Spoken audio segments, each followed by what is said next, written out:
Não tem? Ah, eu sou o pão da garrafa. Tem não? Tem. Todo mundo tem.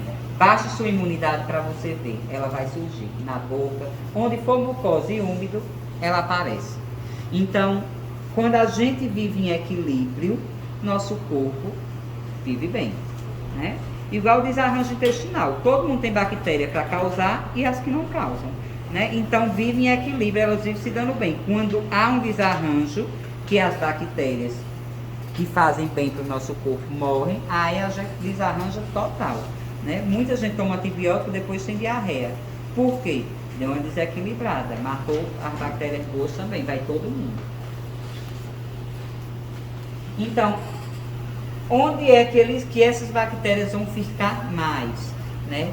Onde descama, por exemplo, lábio, bochecha, a cada 15 dias esse epitélio está se renovando. Semanalmente esse epitélio renova, né? Antigamente a gente orientava higiene da boca do bebê sem dente, com gaze ou uma fralda, né? Era o que a gente recomendava. Hoje em dia não precisa, né? A criança que amamenta, ela não precisa estar limpando a boca dia e noite, só quando os dentes começarem a nascer. Por quê? Se percebeu que as bactérias elas ficam onde? Superfície dura. Por isso que paciente que não tem um dente na boca e usa prótese, dá tártaro na prótese. Como assim? Tártaro na prótese, dá tártaro, superfície dura, né? Então o paciente que usa prótese tem que higienizar a boca e tem que higienizar a prótese, porque junta tártaro igual, porque é uma superfície a mais. Então, esse ecossistema ele é complexo, não é um tipo de bactéria. Ah, na minha boca eu só tenho Streptococcus mutans. Na minha boca eu só tenho a Porphyromonas gingivalis. Eu tenho diversas bactérias que estão vivendo no ecossistema, né? E esse ecossistema ele é complexo. Veja que aí tem uma variedade de bactérias que estão presentes. E elas se protegem, se unem e se ajudam, né? Umas vão precisar de oxigênio, outras não. Outras tanto faz como tanto fez. E aí elas vão tornando-se complexas. Porque a gente só consegue resolver o problema se escovar. Ah, eu não deu tempo, eu vou usar um enxaguante bucal para tirar a catinga de boca. Beleza, você vai tirar a sua catinga de boca. Mas a sujeira vai continuar lá no seu dente. Porque a remoção dessas bactérias só acontece por remoção mecânica. Ou seja, através de escova e fio dental.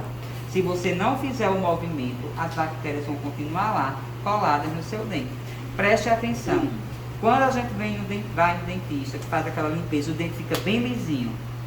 Não é? Todo mundo já sentiu a sensação depois da profilaxia. Vocês vão ter essa sensação aqui. Tá lisinho porque não tem biofilme ali, você conseguiu tirar tudo. Se você passar a língua no seu dente e sente arenoso, aquele grânulo, aquela fossa grosso, ali é biofilme. Só que muitas vezes é difícil para o paciente entender isso. E aí a evidenciação de placa entra para mostrar. Então, onde é que esse biofilme ele vai se fixar? Onde tem superfície dura, como dente, materiais restauradores mal adaptados. Por isso a importância de polir, né, dar o alisamento do polimento, aparelhos protéticos e implantes. Então, o paciente perdeu o dente por doença periodontal e agora eu quero colocar implante. Se não fizer a higiene, vai perder também, tá? E essa placa bacteriana, ela é uma substância fisicamente estável sobre o dente, sendo impossível de ser removida por meio de bochecho, que eu acabei de falar. Então, muita gente se ilude, vou comprar um enxaguante bucal e vou substituir a escovação. Você não vai ter efeito nenhum, tá só tirando a catinga de boca. 75% desse biofilme é bactéria, né? O restante, restos de célula, restos de alimento. Esses micro-organismos, eles são resistentes, né, antimicrobianos, antibióticos e defesa do hospedeiro. Então, o controle mecânico dessa placa continua fazendo parte do tratamento, principalmente das doenças periodontais. Então, quando existe uma relação de equilíbrio, esse tipo de doença aí não vai acontecer, né? Você vê, cárie para estar nesse estado e doença periodontal para estar nesse estado, o mínimo de higiene não existiu. Tá? A diferença da cárie para a doença periodontal é que a cárie, quando ela chega na dentina, o paciente começa a reclamar. Toma água, dói, come um doce, dói. A doença periodontal não. Vê o estado dessa foto aí da doença periodontal. O paciente não sente nada. E aí ela vai destruindo de forma silenciosa. Quando o paciente vem reclamar de doença periodontal, é porque já está no estado tão avançado que o dente está com mobilidade, incomoda para comer, o dente está balançando. Então, é um estado muito mais avançado. Tem gente que chega, você não sabe se é um tártaro no dente ou um dente no tártaro. Né? Você tem que avisar, eu vou anestesiar porque eu vou fazer aqui, tirar o excesso de tártaro, o dente provavelmente venha. Você concorda? Porque depois vai dizer, ó, fui fazer uma limpeza, tirou meu dente. É a história que saiu, né? Então você tem que explicar ao paciente tudo que vai ser feito e o que concorda. Aí é só mostrando os estágios de maturação do biofilme, né? Como ele começa. E a história da película adquirida.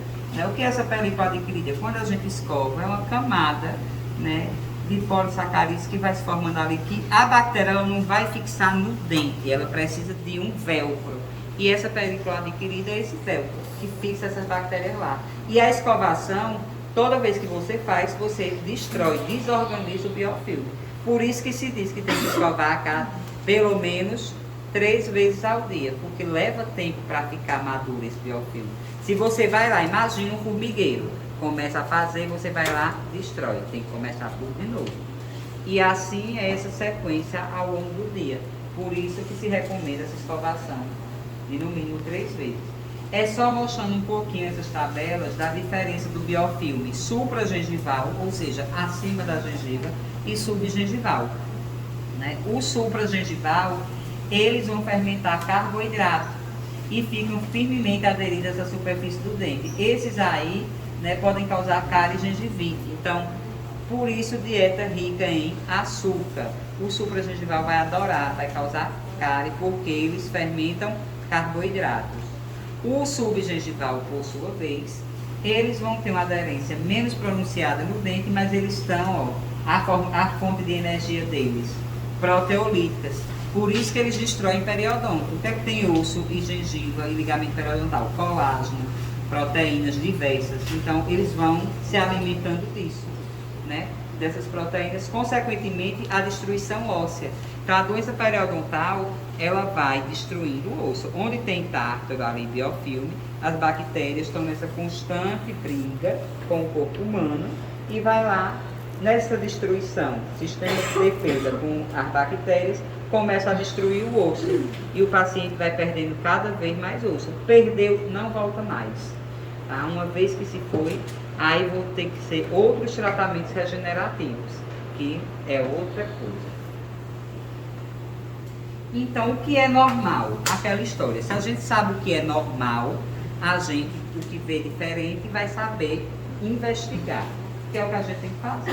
Né? Então, na maioria dos pacientes, uma gengiva saudável é essa gengiva aí inserida, pontilhada, tá certo? Com esse aspecto de casca de laranja, contorno bem delimitado. Isso aqui é anormal? Não. Né? Paciente melanodermo, claro, o paciente ele tem melanina, a gengiva também produz, então isso é um aspecto saudável, ou contorno saudável, ou a higiene boa, tá? Então tudo isso aí é um aspecto de saúde periodontal. E o que não é normal? Olha isso aí. Olha aqui as papilas como estão edemaciadas, inchadas, um aspecto avermelhado. Primeira coisa que acontece, o que é inflamação? Rubor, fica vermelho, você vê que aí está mais avermelhado. Tem o edema, né, que incha, porque vem células de defesa, tem todo aquele processo. Sangramento. Isso aí você massageia, sangra. Só que isso aqui é um quadro, por exemplo, autorresolutivo. Se o paciente passa fio dental e escova de forma correta, ele mesmo consegue resolver. Tá? Só que se ele não resolve, isso pode progredir. É aquele ditado, né? Nem toda gengivite vai dar uma periodontite, mas toda periodontite vem de uma gengivite. Tá? Tem que pensar nisso aí. Aí, ó, essa outra característica. Olha essa gengiva como tá. Você passa aqui, ó, aquela sonda exploradora, vem aquele requeijão. Grossa, aquela camada grossa de seco. Então, isso aí também ainda é resolutivo. né, com fio dental e com escova, isso consegue tirar.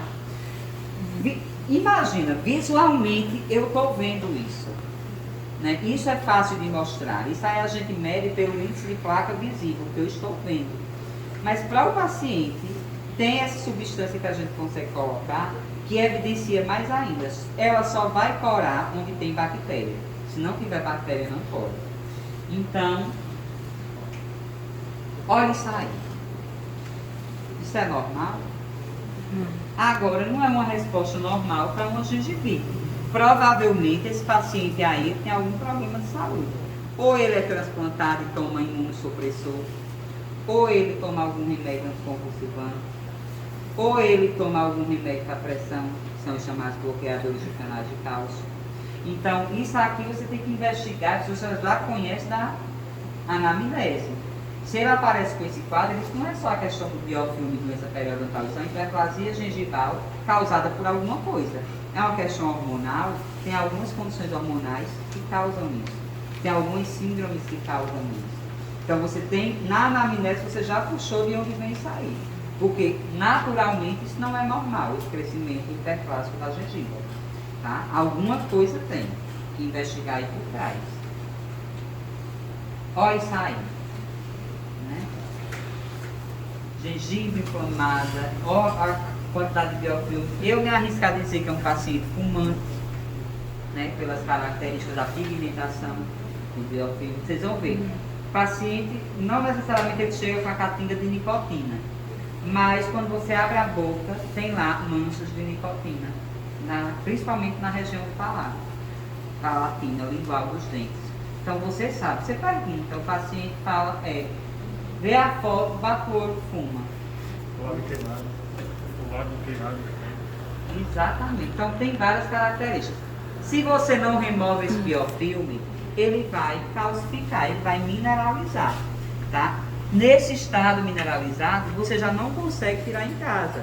Isso aí você só vai conseguir fazer no consultório, tá?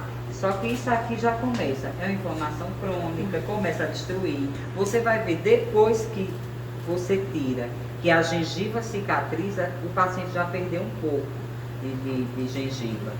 Tá? Porque quando ela incha, está até num volume normal, mas quando ela cicatriza, que volta para o tamanho, se o paciente fizer o tratamento direitinho, tem aquela redução, já começa a ter alguma sensibilidade, alguma raiz exposta, tá? Então isso são consequências que você deve evitar. Então, paciente aí, ó, nível de exposição radicular, intraoclusal, condição do periodonto aí sofrida, né? Mas isso não começa do dia para dormir e acordei com a doença periodontal. Ninguém acontece isso não. Não, menino, eu vi ontem que estava desse jeito, duvido. Então, qual o primeiro passo? O primeiro passo de qualquer problema de saúde é a prevenção. Tá? Qualquer. Não é cárie, doença periodontal, mas diabetes, pressão alta, tudo. O melhor remédio é a prevenção. Tratar a doença é muito mais caro e complicado do que você prevenir. Eu digo ao meu paciente, eu não sei o que é que eu faço. Eu digo, o melhor dentista você tem em casa, escova e fio dental. Né? Para mim, eu não gosto, eu não comemoro quando o paciente chega com cárie. Eu comemoro quando ele não chega com cárie. Porque a gente tem tanta coisa para fazer estética, de outro mundo, que cárie para mim, quando chega num país feito o nosso, que a gente é cheio de dentista, mas pouca gente ainda tem acesso à odontologia, porque ainda é caro. Faça reflexão. Falta o quê? Prevenção. Isso é uma doença que você vai encontrar aqui no Brasil, nos Estados Unidos, no Canadá, em qualquer lugar da Europa. Doença periodontal é a mesma coisa. Não é só a doença daqui. Então a gente tem que ver como é que a gente vai tratar? Prevenindo. E prevenir é orientar, mostrar e ensinar o paciente o autocuidado. Então, existe. Se você olhar para a foto de cima, você diz que tem bactéria? Quando o paciente usou o evidenciador de placa, ó como corou. Isso tudo é sujeira. Isso tudo é sujeira passível de ser removida com escova e fio dental. É o que vocês vão fazer na prática aqui semana que vem, os coleguinhas. Todo mundo vai escovar o dente, passar o fio dental, para dizer que tem a escovação boa. Já é de praxe. Até lá vocês esquecem que vão fazer isso, aí não faz. Come logo uma coxinha ali fora, come logo um pastel, entra aqui com a boca imunda, vai abrir com a boca pro outro, né? E aí vai estar lá a verdade exposta, tá? Mas esse biofilme aí não junta de uma hora para outra não. Vocês estão vendo aqui que tem umas áreas que cloraram mais que outras não. Essas áreas aqui, ó, não tem bactéria. Mas vocês imaginam o porquê?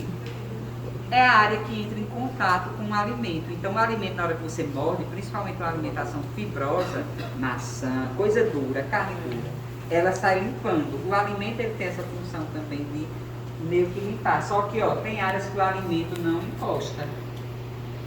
Então, nessas áreas que o alimento não encosta, não consegue remover. Por isso que ainda mais uma vez a escovação e o fio dental são tão importantes. Fio dental ele limpa entre os dentes, escova não consegue limpar entre os dentes. Eu escovei, resolvi meu problema. Aí o paciente está cheio de cárie interproximal, porque não passa fio dental, fica resto de comida. Então, tudo é importante. E aí tem esse evidenciador líquido em gotas, né? Como é que você vai colocar? Pega um microbrushzinho, aplica lá e cora. Depois você vai contar quantas faces esse que corou. E tem um cálculozinho para você saber se a higiene bucal do paciente está aceitável ou não. Esse é o índice de placa visível. Esse índice de placa visível é 0, que eu não estou vendo sujeira nenhuma. 1, que eu estou vendo só a região cervical do dente. 2, até a metade da coroa. E 3, a coroa completa. Olha isso aqui. Essa pessoa não viu escova há 500 anos, certo? Uma imundice dessa, né? Isso é imoral, um negócio desse. Agora você vê, ó, até nas faces que não deveria estar corada tem aparelho ortodôntico, né? Quem nunca viu aquela pessoa com aquela liguinha sem cor, cheia de cera assim ao redor, esbranquiçada? A pessoa vê assim, vem cá, meu amor, me dê um beijo. Passe metade dessas bactérias para mim, que eu estou precisando renovar meu estoque. E depois que começa a fazer odonto, você começa a ficar mais seleto em quem você vai beijar a boca, né? Então veja a situação disso aí. Aparelho é outra coisa que junta muita bactéria. Então se você coloca aparelho no paciente que já não tem uma higiene boa, daqui para o fim do tratamento vai estar sem um dente bom na boca. Hoje teve paciente aqui, não foi, Bel? O paciente veio aqui, tirou o aparelho em casa, mas assim, onde tinha de resto de resina, tinha de cárie. Então isso é a realidade, minha gente. Não se espantem não, que é o que vocês vão ver. Esse índice de Oleri, ele avalia... Meu Deus, a hora não passa no jurando que estava cedo. Tá parado. Esse índice de Oleri que vocês têm aí na ficha de vocês, do exame clínico, vocês vão colocar o evidenciador de placa. Não coloca na face oclusal, tá, gente? Você só vai colocar na vestibular, na lingual e na mesial e distal. Então, onde corar, você vai pintar aqui, ó, corou, corou, corou, corou. Onde não pintar, de rosinha ou de roxo, violeta, você não pinta. Depois você vai fazer esse cálculo. Depois você vai fazer esse cálculo aqui, ó. Quantidade de superfícies dentárias coradas. Você conta quantos dentes tem na boca. A pessoa tem 28 dentes. Cada dente tem quantas faces? Vestibular, mesial, distal e lingual. Então tem 4. A quantidade de dentes que ele tiver na boca, você multiplica por 4. Multiplicou, você tem um valor de superfície que ele tem. Então, quantidade de superfície corada vezes 100. Corou só os incisivos. Então você vai, quantidade de incisivos, os 4 superiores, né? Então a gente tem, ó, 4 vezes 4, 16 faces, certo? Então, quantidade de superfície corada, 16 vezes 100, 1.600, dividido pelo total de superfície na boca dele. Então, se tem todos os dentes, vezes 4, então 28 dentes. Então, 28 vezes 4, e aí vai dar essa porcentagem. Fácil de fazer. Não precisa se preocupar. Daqui para lá vocês vão desenrolar. Então, a condição de higiene oral está aceitável quando esse percentual dá de 0 a 12%. Está questionável quando dá de 13% a 23%. E a higiene está deficiente quando esse índice percentual dá acima de 24%. Tá ok? E só para lembrar, né, fio dental nunca é demais, tá certo? E aí a gente finaliza. Aí o que vocês vão fazer agora, calma, respira. Vocês vão para os equipes de vocês, vão preencher a ficha da anamnese, tá? Depois dessa anamnese, vocês fazem o odontograma, tá? Avalia e vai anotando com calma esse odontograma. O que foi visto, como a gente falou, dente a dente. Aí aqui na ficha de vocês,